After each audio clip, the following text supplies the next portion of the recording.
Hi, everybody. Welcome to ECI's Better Builder series. We're here to present 10-minute conversations on topics for custom builders and remodelers to improve their business.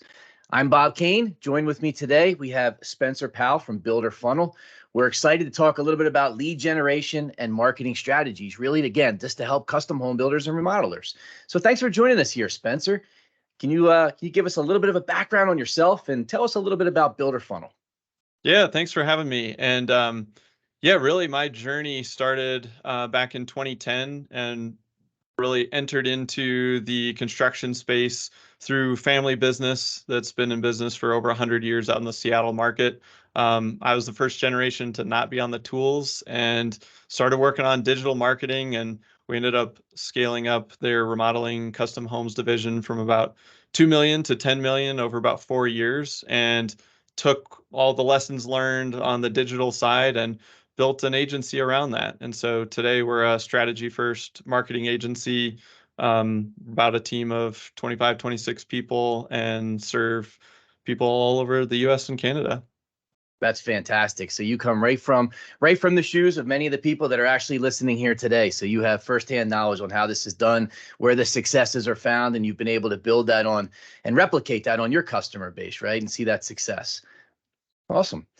Well, fantastic. Well, I know that the feedback from our customers is this is a big topic today. So everybody is speaking about things like mortgage rate lock and what that means to home building and remodeling. Some of the feedback that we're hearing right now is it's definitely causing challenges when existing homeowners have mortgage rates that are low and they're thinking about moving on. There's some challenges there. It's driving more people into the remodeling side of things.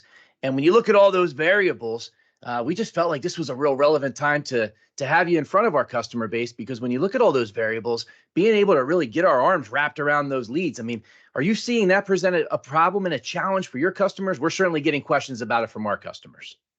Yeah, 100%. And I think there's a little bit of recency bias. Everybody experienced, I'll say everybody, but many folks experienced like a big surge in lead flow, 2020, 2021, even in 2022. And then it started to taper off. And so I would encourage people to zoom out a little bit and look at demand that you had in maybe 2018 and 2019 and your lead levels back then versus, peak COVID years and then kind of where you are today. But as I think about, demand and that sort of thing, let's just say in your market, there were 100 kitchen remodels happening every single month. If demand has fallen, say 30%, and now there's only 70 kitchen remodels happening in your market every single month, if you had 10 of them, and then you want to keep 10 of them, you need a larger percentage of market share. And so typically that requires like more aggressive marketing, to keep, just to hold even. That's the frustrating part, is like you need, more lead gen and more marketing to hold even on what you were doing prior, simply because demand has fallen. And so everyone's competing over less work. So marketing, sure, I'm biased because I run a marketing agency, but if you just zoom out and look at the landscape, like marketing starts everything. Marketing leads to sales, and nothing happens until something gets sold. And so you always want to have a strong marketing program, but certainly during the tougher times or lower demand times, it becomes more critical to maintain your revenue. And then if you increase that market share, say you have that 10 out of 70,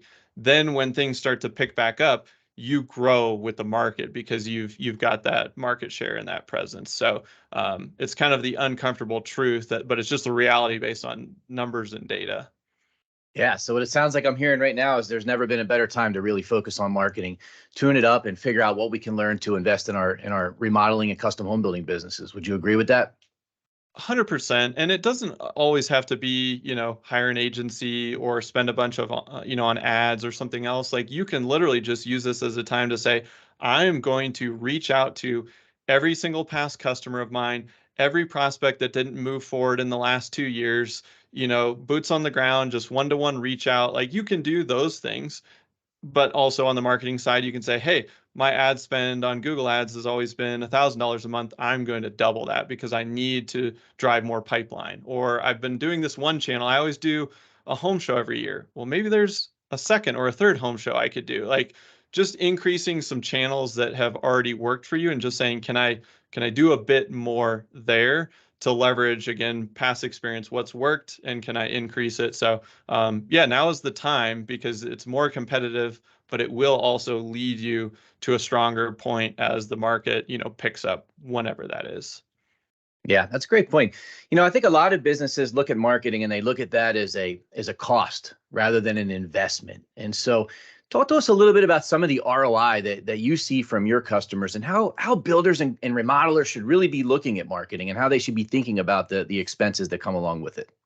Yeah, I love this question because I think a lot of times, if you don't just work your numbers for your situation, you can get caught in this trap of thinking that marketing is this huge cost and that it's, it never works or it doesn't pan out, or you'll look at somebody else's averages in their marketing and then you'll compare your own and go, well, this doesn't make sense. And I always like to just break down some basics, which is, if you have an average project of say 100 grand or something, if you're a remodeler, what's your gross profit on an average project? And if it's 30%, say, then you've got 30 grand there that basically goes to start contributing to overhead. And so then you're going, okay, marketing is an overhead expense. So would I spend 10 grand to net an additional 30, or would I spend 20 grand, or would I spend 3 grand?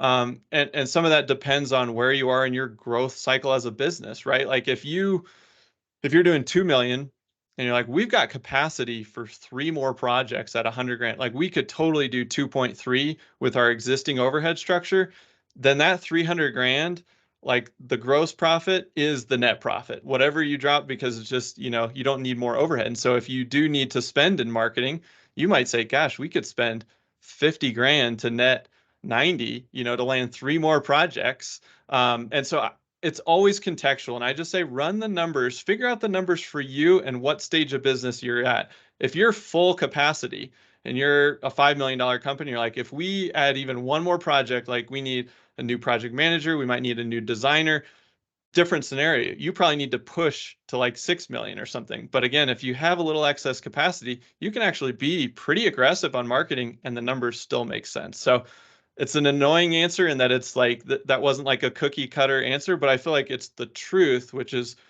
where are you at in your business, run the numbers, and then you can kind of figure out how much you can spend to acquire a new customer. Yeah, yeah, I love how you put that. So when you work with your clients, let us know a little bit about the process. Is it we follow this exact process, or is it something where you dig a little deep into the customer's, business, and there's something that's going to customize and allow them to make those decisions, and you're going to help them?